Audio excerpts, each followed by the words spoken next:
All right, welcome back, everybody. The Dow at session highs right now, up about 165 points for now. And I always stress for now because we try not to get too obsessed in these tick movements, up or down.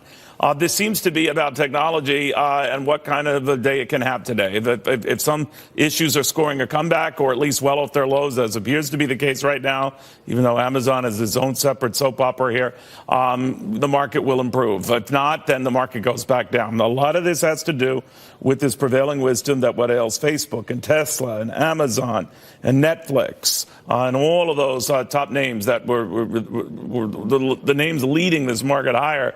Anything that shows that they might have been overdone on the selling is taken as tonic, and people pounce in and buy at crucial levels or seminal inflection points, if you will, whatever.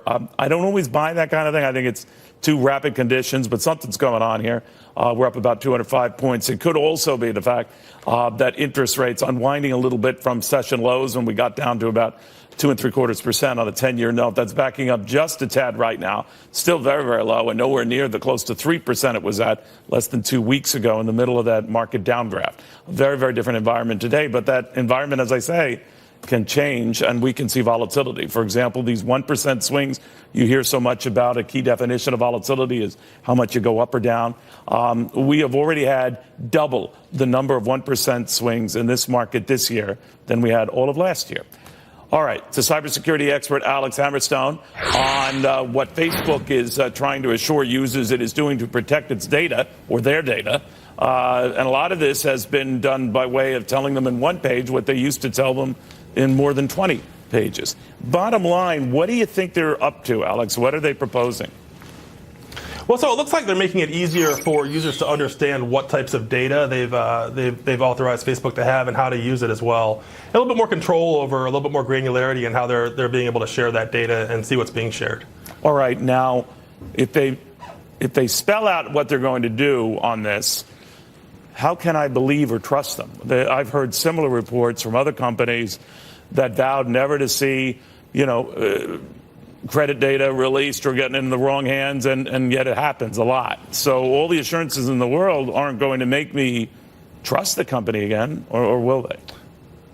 Absolutely. So that's a challenge that we see every day, and that even organizations that are working hard to keep the data secure, can lose control of that data. One of the things I think is important is that when you sign up for these services, you're signing these agreements, and we all sign them and don't necessarily read them and just kind of check the box that we agree. But if you really read those and look at the types of data that's out there and being shared, it's really a copious amount. And that once your data goes out to somebody else, whether it's healthcare data or it's personal data or whatever it is, you really are relying on someone else to protect that data, and you have very little control over what they do with it.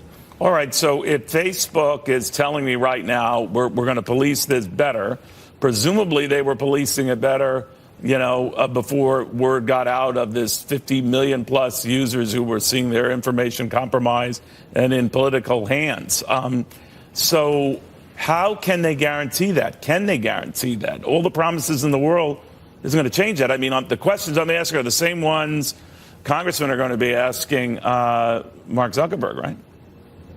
It would seem so, and I think one of the things is now that there's a lot more visibility into it from the public. Not to be cynical at all, but there might be a lot more calls for change in how this data is used.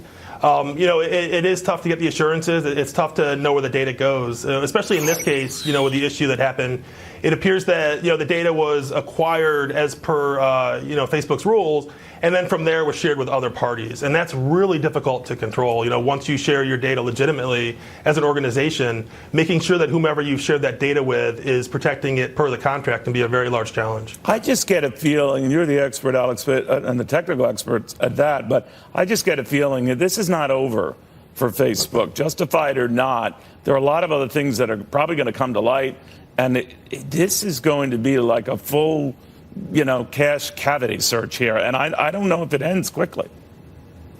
It does seem a little bit like there's a lot more tension than we might see with some of these issues. Past issues like this have kind of come and been in the news for a bit and gone away.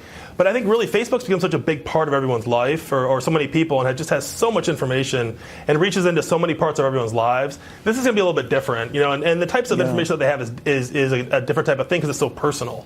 Gotcha. It's not like your banking data, which is you don't want to lose, but it's different than a lot of the data Facebook may have. All right, thank you, my friend. Alex Hammerstone following this very, very closely. A fellow who's going to have a front row seat at getting to the bottom of this is Louisiana Republican Senator John Kennedy. He's already sent a letter to Facebook asking about the company's relationship, for example, with Russian companies, many of whom have very big chunks of Facebook. Senator, very good to have you. What is your concern right now? If you had anything, if you could talk to Mark Zuckerberg tomorrow, what would you ask? Well, Facebook is